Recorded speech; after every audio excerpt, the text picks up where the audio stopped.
I just feel like it's a very community-driven conference. It also has a lot of quality, and people are just nice. Hi, my name is Sarah, and this is Asian Conf in Dornbirn. Amazing venue. Austria is beautiful. Meeting all of the people in the community and getting to go and hang out and ski.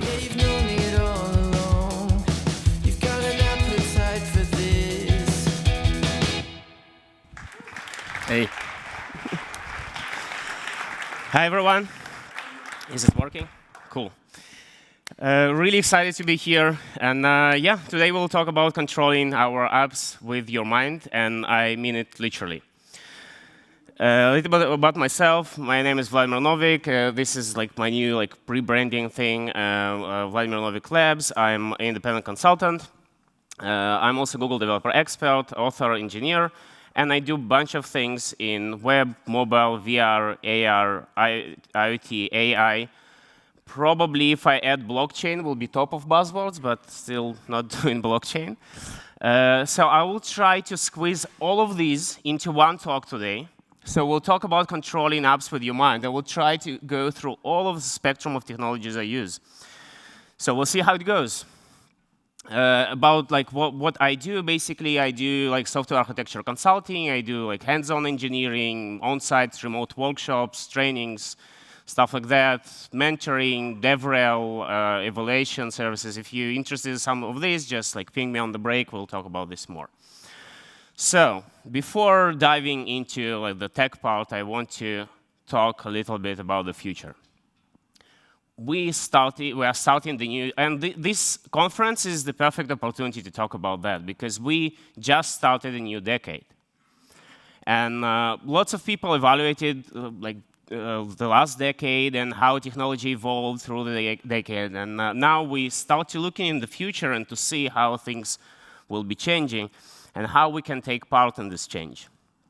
So I would say we are in sort of the transition phase where we need to decide how our future will look. So we are the ones who actually break the rules to make new ones. And I will explain a little bit more what do I mean by that.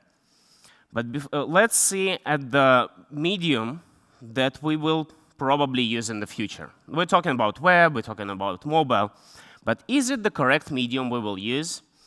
We'll see a lot of VR apps coming out, AR, lots of things, lots of new things. And will the web still be there, or mobile still be there? Will it change? Which dimensions we will use? Maybe something new coming out we don't know of, right? In which dimensions we will manipulate the data?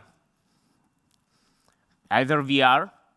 We are looking at lots of VR apps, which are mostly entertainment purpose. But think about this really amazing movie, by the way, Ready Player One, when everything was inside VR, right? And it might be the future, it might be not. We don't know. We see that VR is changing towards entertainment, more into entertainment, and AR is more getting into our day-to-day life. We see lots of AR apps on the App Store and the Play Store. We see lots of companies investing into AR as a new technology. We can probably think of ourselves going through the streets, looking on augmented data on top of different, seeing ads, hopefully not. But it might be also other dimensions, which we don't know of.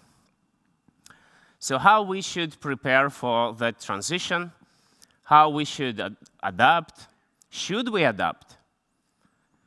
Or should we shatter foundations that we have, foundations of UI, foundations of UX, and invent something new?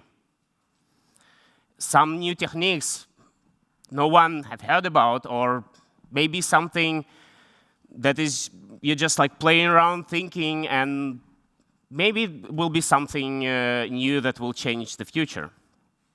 New UX patterns, best practices. We are the ones to invent those. And I think in this transition phase, it's the perfect opportunity to think about all of these things and to start doing that. let's talk about what are the very foundations of UI and UX. And I think it's 2D medium. Again, this talk is my opinion. You can agree with that, you can disagree with that. But eventually, I think we've gone a long way from cave drawings to mobile apps. It's really a long way, but everything is based on the same foundation, 2D medium. History of art, color theory. I'm not saying color theory is not something we should use, we shouldn't use. We definitely will use color theory. But it will be in some different way. And we essentially fake third dimension.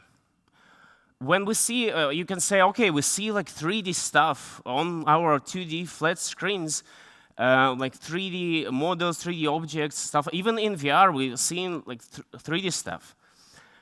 But in fact, what is 3D? It's a shader, which is a function of light and how light is reflected. So basically, we fake the third dimension.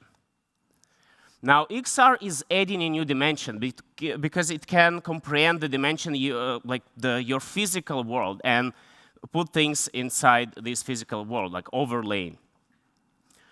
So how we've adapted? I mean, VR is not a new thing, right? How we've adapted? This was, yeah. So let's say we have a VR app. And we're working inside our VR app, and let's say we like working with our controllers or using joysticks or whatever. And then we need to enter data. How would you enter data? We have flat form with 3D keyboard that we type in VR and enter the data there. Is it the right thing to do? Or maybe it's not. Maybe having like logging in will be more natural if you just go to some kind of VR counter, take out your wallet or passport, put it there, and just go inside. So these are reality-based interactions. And this is something we should think of. Let's say in lots of VR apps, AR apps, you see these arrows. Look there. Look to the right. Look to the left. And it does make sense on the web. It does make sense on mobile, but it doesn't make sense in reality. You wouldn't walk down the street and you will see arrow turn right, right? So how do you do these reality-based interactions? You might be slowing time. And I mean, like if you throw an object in VR, and if you look at the object, an object will fly slowly over your shoulder. Psychologically, you will just follow this object, right? Or we will use sound. We will use haptics. We will use different things we are not used to use on mobile and on web. There was really cool talk yesterday about adaptive UI. This is one of the additional things we can think of, also in VR, in XR, right? So I won't go into it. The talk was really amazing. But today I want to talk about some different techniques. And I'm talking about actual mind reading. And before going into actual mind reading, I will ask you a question. What is it? Known universe. That's right. And what is it? These are neurons in our brain. That's right. So they kind of similar, right? So we have the universe inside of us. And this is cool. How does it work? Let's talk a little bit about how neurons work. So neuron looks like this. I haven't seen, but probably something like that. And neurons, excitatory neuron releases glutamate. And now will be lots of terms, but I will try to go fast through this. So the neuron releases glutamate, and basically what it does, it loses like sodium ions to the surrounding, which makes it, the excitatory neuron makes it less negative, which will mean positive, and we'll have a dipole, which basically means we'll have a battery in every couple of neurons will have a battery. And in our skull, in our brain, we'll have something like this, lots of positive neurons, lots of negative neurons. So we will have potential changes that will go through the skull, and we can measure with electrodes. So this is cool. We can measure things. We can do something with data. So if we measure, we get oscillations that look something like this. This is the awake brain, and this is the sleep brain, and you can see the difference. The oscillations of micron volt changes of our brain activity. So how do we measure that? We have this type of system, which is called EEG, and basically it's headsets that you might see either in movies or might even seen in research labs, might even used. So this headset has electrodes all over your head, and they measure the voltage, and based on that, we can do some predictions, maybe changes, detect changes in behavior, detect if a person is asleep or not. And there are a bunch of research EEGs which look like this. And it's not something you will wear to your local coffee shop. And it's also priced pretty high. So probably you won't have that at home unless you do like neuroscience research and stuff like that. But there are consumer EEGs, which priced pretty decently. And actually, I have one here. Oh, that's fine. I'll leave it here. And I have one here, and we'll actually measure my brain today. So this EEG headset is basically a consumer product, and just disclaimer, I'm not getting money from them to like talk about them at the conference. It's just it's a nice product that I use. So what it does, it has several electrodes, and it's just 4 electrodes. You can add auxiliary electrode, but 4 is enough for our demo today. And what it measures like the actual product is basically helping me with meditation. So if I meditate and I hear like the sounds of nature, and if my mind starts to wander, then it's more like stormy weather. If it's calm, I hear like birds singing, stuff like that.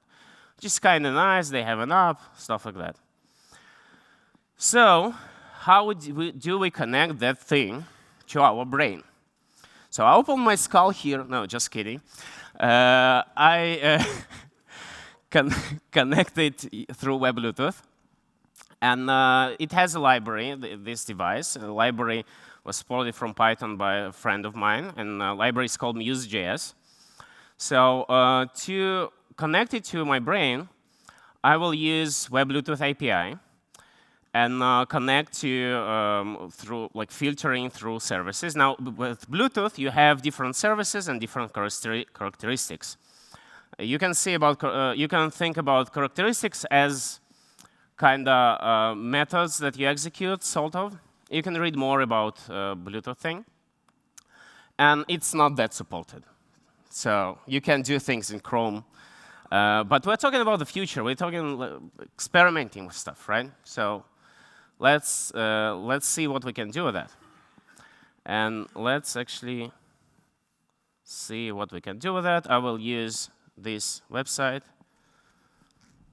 which is basically, if you want to read more about EEG, it's a nice tutorial website with lots of things there. So I'll try to connect to my Bluetooth headset. And we'll pair to that. And we'll see voltage signals here in a bit. So this is my brain. Yeah. And let's say I want to do something with this data. Let's say I will blink. No, nothing.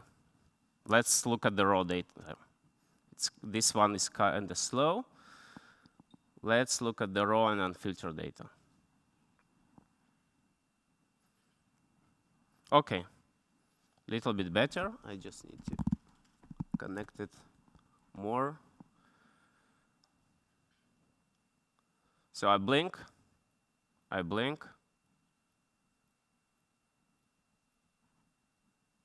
So you've seen the spikes here, right?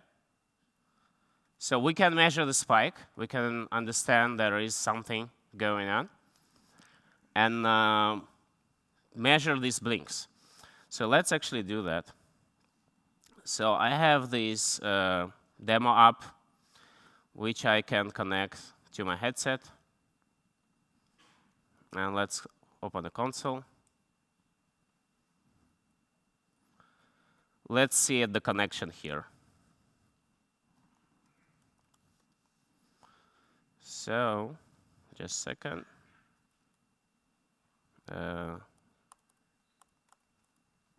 Let's say, OK, here. And let me zoom a little bit so you will see things.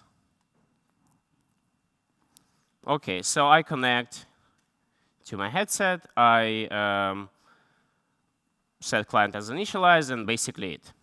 Now, what I want to do here, I use a more big state tree, by the way, for like all the state management stuff. So what I want to do here, I want to use effect.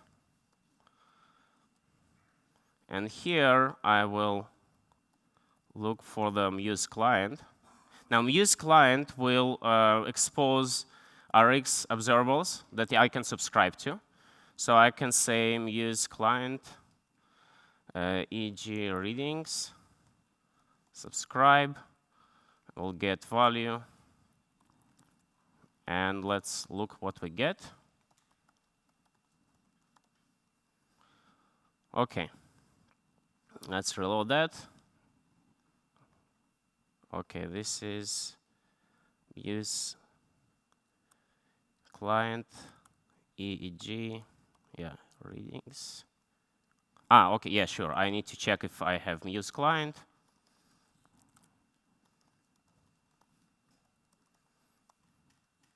Let's do that. Connect to Muse. OK, we have some problems. Let's solve them. Live coding is not always smooth. So EEG readings, that's fine.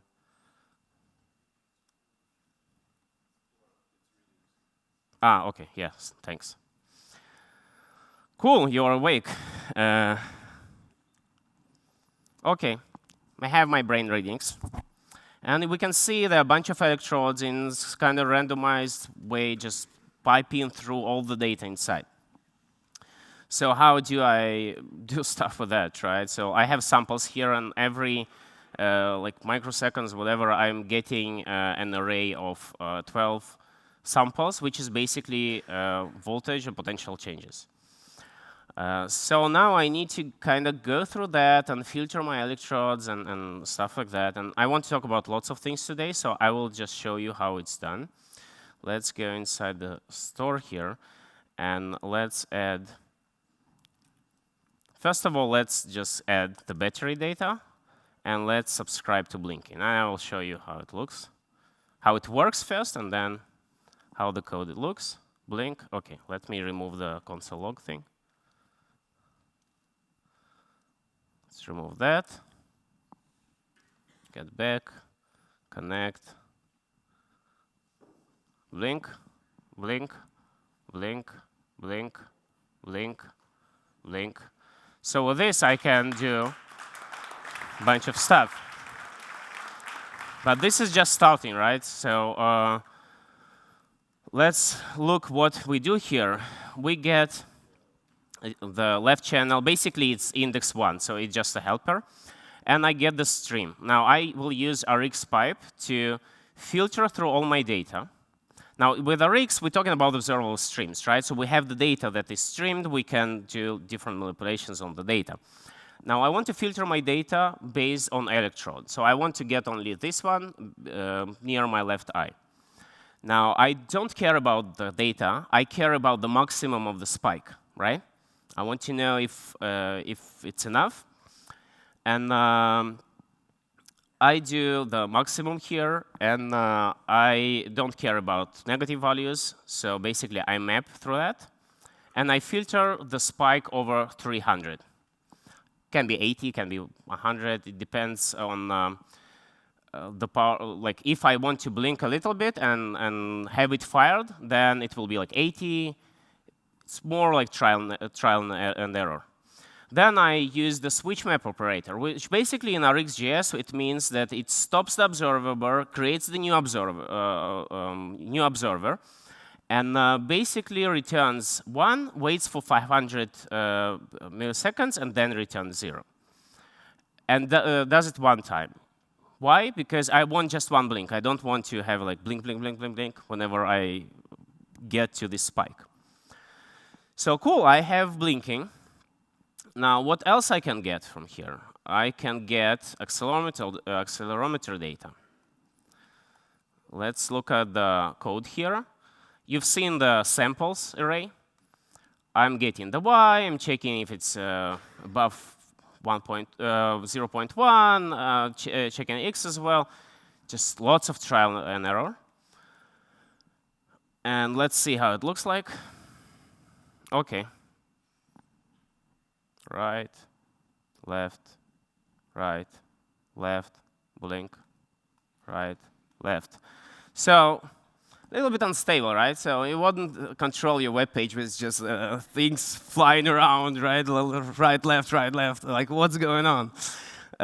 So let's make things more stable, more concise.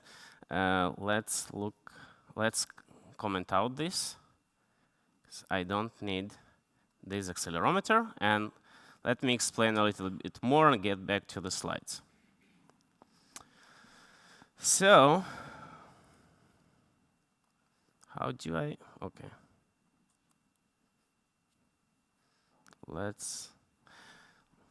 Come on, full screen. OK. So how we measure things more precisely? And we have just the voltage spikes. It's not something like stable and so on. We need to do kind of filtering on our EEG data. So first thing that we will do bandpass filter. Bandpass filter will reduce cutoff low and cutoff high frequencies to basically get just the middle of the graph to be more precise on the data. Remove noise, if you will. Now then, we will use epochs. It's a term in EEG, but basically it means that it will have all the stream of data and divide it into chunks with specific time frame. Because I actually need just the specific time frames to understand what's happening there.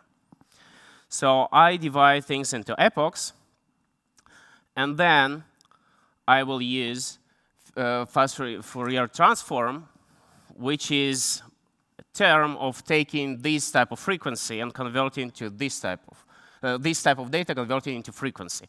Now, why it's important? Here I have kind of raw data. I can detect the spikes. With frequency, I can detect the actual frequencies. Now, then I can recognize different brain waves, which is nice, but what does it mean? So we have 5 brain waves. We have the gamma, the beta, alpha, theta, and delta. And the brain waves depend on the frequency, between 0.5 to 4, it's delta, and then so on. So gamma is more like heightened perception and learning and problem solving and stuff like that. Beta is kind of, you're all now in beta. It's like if you're not sleeping, maybe someone in alpha and sleeping, so I don't know. I cannot say everyone. So alpha is more sleeping state or physically and mentally relaxed. Then there is a theta, which is kind of creativity and deep state and dreams. Whenever you go into deep meditation, you can be in theta state. And delta is more like no dreams, nothing happening, just leave me alone, I'm in delta state. So we can react to brainwave spikes. And then we can understand if a person focused on something or if a person is relaxed, or if person is his mind is wandering. Basically, that's how this product works. It looks at the alpha waves and understands if I'm calm or if, and it has specific algorithms, obviously, but that's how it works. And we can react to that, but I told you about AI, right? So let's feed our brain to AI, and hopefully AI won't rule the world because they'll have all brain data. So let's look at that. So what I will do first, I will subscribe to focus data, and we'll see how I'm focused or relaxed. And I don't know how it will work because I tested it without being on stage. I don't know if I'm stressed or not. You will decide. Actually, we will see the data. So let's look.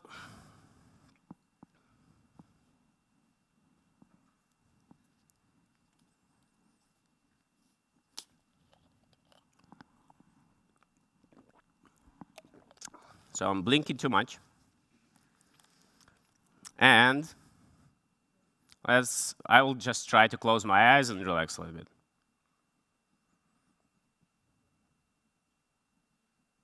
No, doesn't work. Let's improve threshold. Let's look at the actual code here. So I have subscribed to focus, and I have a bunch of stuff going on. So first of all, I have zip samples helper from use library, which basically gives me just the samples, not the electrodes. It kind of zips them. And then I can run it through RxPipe. Now, we talked about bandpass filter. We doing the bandpass filter to reduce the noise, then separate into epochs with duration of 800 interval. And then we apply FFT algorithm to kind of get the frequencies. Now, here I will get the delta power, and I filter if my delta is more than 250, then you will see here value. And it was more than 250, so I was kind of in a deep sleep, probably. I don't know. Then I have the eyes closed thing, which I'm looking, doing the same thing, but I'm looking at the alpha wave. And here, let's just increase it a little bit.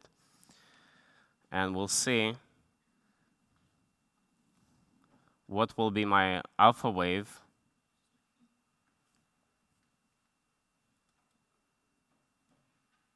So as lower, if I relax more, it goes lower. If I, as you can see, like if I talk and like wave my hands and stuff like that, it just spikes and then it disappears. But if I just relax, I can get it down, right? So we can analyze the focus, we can understand the focus, which is cool, but it's not enough. I want AI in the picture. So let me, to focus, remove this one. And this time, I will load the whole, like uncomment the whole section I have here. The prediction panel. We'll see how it works, and then we'll look at the code. So I will try to think about different things, about web mobile, VR, XR, IoT, AI, and I will try to the machine learning to understand what I'm thinking about. So first of all, what I need to do is to connect my headset to the thing. Okay, working. Blink is a good thing. Like I can test myself. So now I try to focus on one card at a time. Whenever I focus on the card, I will try to click this title, which will basically add an example to KNN classifier of like machine learning. It will add an example, and as more example are added, the more precise will be prediction. So let's try that.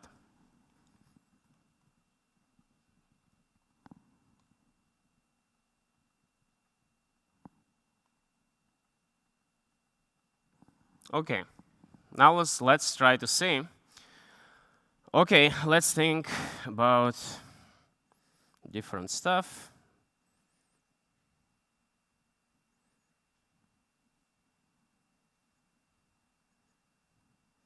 And as you can see, I can change these cards and differentiate between, manipulate the web basically by my thoughts, right? One thing I need to do, though, is to feed it with data. Now, obviously, I need a lot of data. So if, let's say, we'll add more examples of VR, then the frequency VR, it will probably switch to VR more because of how it works. But let's look at the code and how it's actually done.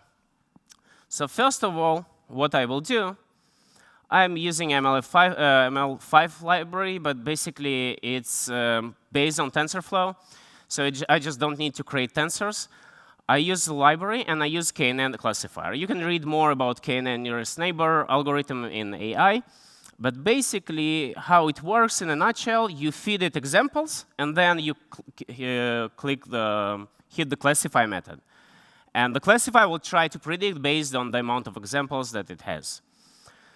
So now in my prediction panel, I will get the use client, and you will see this in a bit.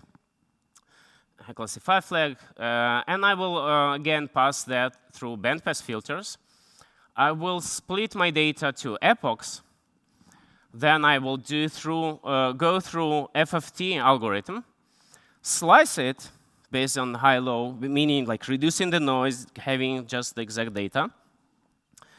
And I will set my PSD in the state. Now, whenever you run slice FFT, you will get PSD object, which will have all the electrodes and all the data. So I'm not feeding only one electrode, but the whole data I have across my head. Now, if you wonder, for these methods, I use the NeuroCity pipes, which is a cool library that has lots of neuroscience helpers that you can use and just run them as I did here, and so on. So I have here a bunch of buttons. So inside the card, I have a train prop. Whenever I click on the button, it just adds a sample with a label. VR or IoT or AI, web and mobile, stuff like that. And then, whenever I'm ready, I can click on the classify. And classify will, let's look at the classify method. It will set classify flag. And in my effect, I will run the classify all the time to classify the result. Whenever a result is returned, I put it inside the prediction. And based on the prediction, I can activate the card. If it's web and mobile, then here is active, or VR XR, or IoT, AI, stuff like that. Now, this is cool. We've seen a bunch of IoT, we've seen a bunch of stuff. But let's do another cool step. And go here, uncomment this part. And come on. Uncomment this part. Let's go to this card. No, not to this card, sorry. To prediction panel. And let's uncomment this one. So we have a drone. Don't do it at home, dangerous. Okay.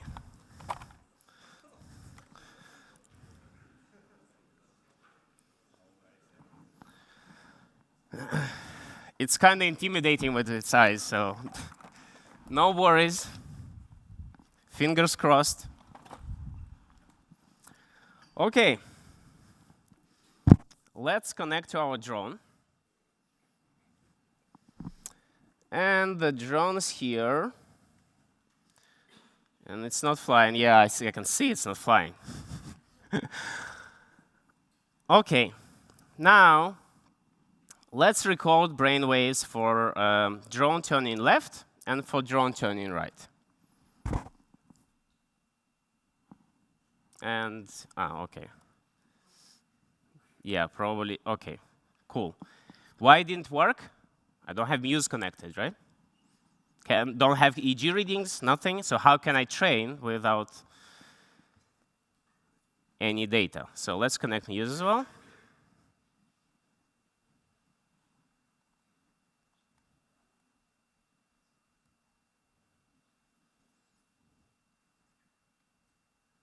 OK. It looks like it's not really working. Let's disconnect that, connect again.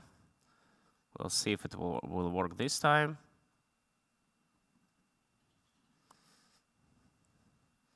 OK. Let's see. Not sure it will work. Maybe it will. OK. Oh, come on. Battery level low? Seriously? No, wake up. All right. I need to not blink, because then it will land. OK. OK, I'm blinking. We haven't turned it yet. Let's go to our store and change our blinking threshold to be something more. OK, let's see. Connect the drone. Connect our Muse.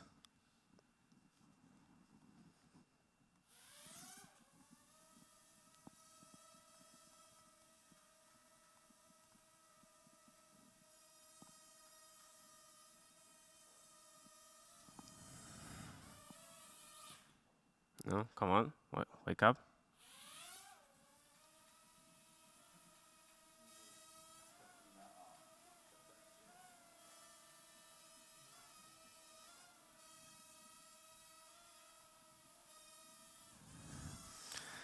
So, it worked.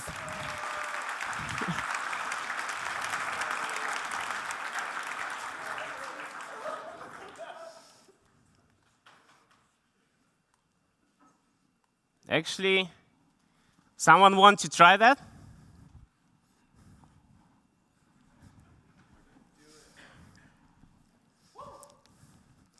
Here you go. I'm scared. Now I will try to inject my thoughts to your brain. No, just kidding. Just don't make me pee on the stage, please. It's up to you. OK. Let's connect the headset.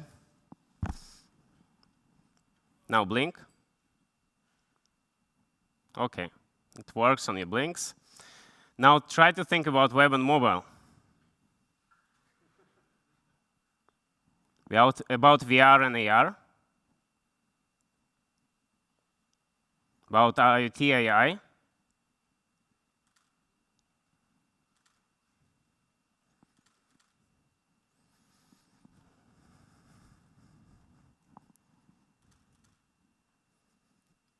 Good. Now want to control the drone?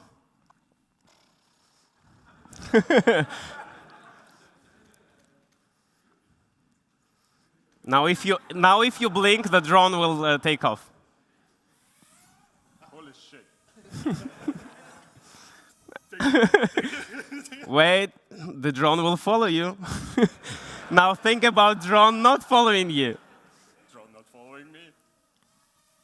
Seriously, it's worked. Now drone turning to the right. OK, blink. It's not working. You killed the drone. What do you mean? It's trash.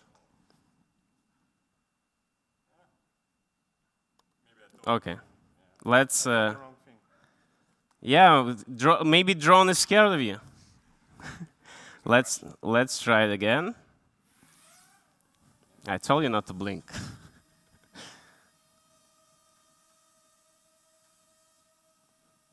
Oh, now you killed it. OK, cool. It doesn't have enough brain waves from you, sorry. Thanks.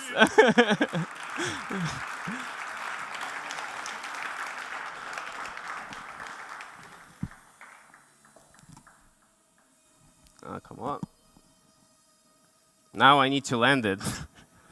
At least you should have landed it. Need to pair and yeah, come on. And connecting to Muse.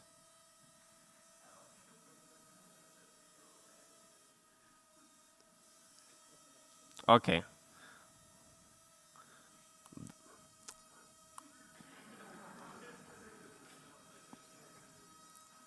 Now let's try to land it from here. Oh, come on, where is the land thing? Okay. Okay. Whew. Cool. So what's my point? What's the purpose of all this? Right? Like why we are controlling drones, controlling web pages with our mind? Why are we doing this stuff, right? The main takeaway from the talk, as the future is already here, and you are the ones to build it. Thank you.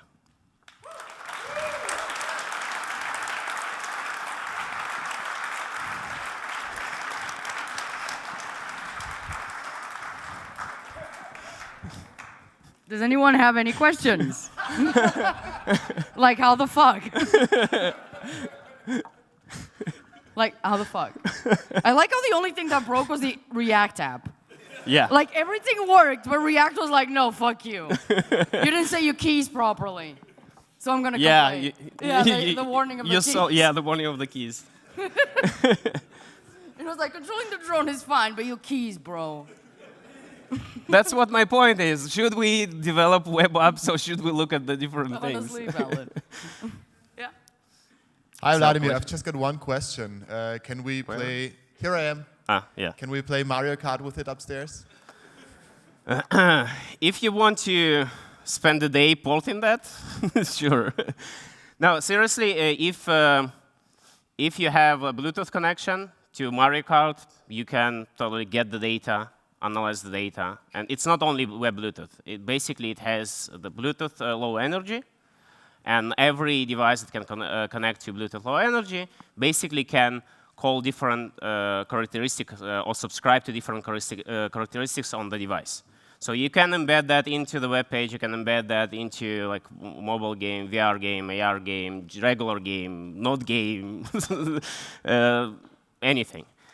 I don't think it works on a Switch, though. But I think the Switch controller is also Bluetooth, isn't it? It is? I mean, but Nintendo's very Hopefully proprietary. I'm not sure they, like...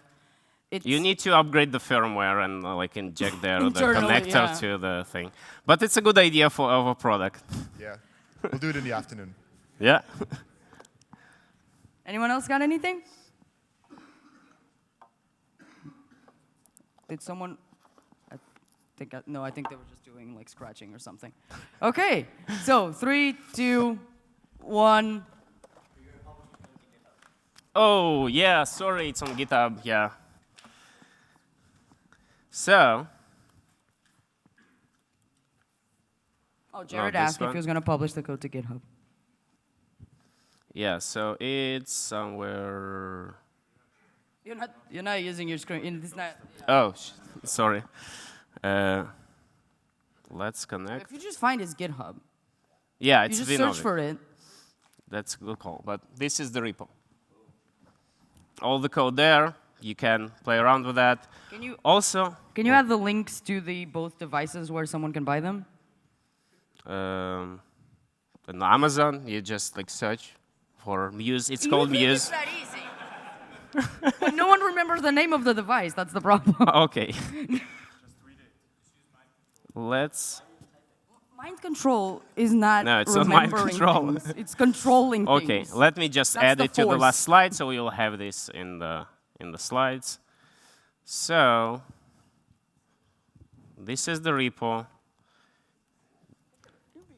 Device is Muse, and the drone is basically every drone, but like it's like Parrot, Mambo drone. Mambo, really? Yeah, yeah. I mean, does it look like Mambo? It looks like Mambo to me. That's why it's Mambo. If there's something that's a Mambo, that's a Mambo. It will actually work with their this company released a bunch of drones like Rolling Spider or something like that, weird names. So the exact same code will work with them as well. Oh, yeah, yeah. So yeah. It sounds like strains of weed the US sells. Like how Ricky's the only one that's laughing because he's the American. And he's like, oh shit. And yeah, the link to the slides, I will publish it on Twitter, or you can just copy it from here. There is my Twitter handle, so just follow, say hi, ask weird stuff, or not weird stuff. Or Don't ask weird stuff. Okay, thank you. You're free to ask go. weird Do stuff. not ask weird shit to people.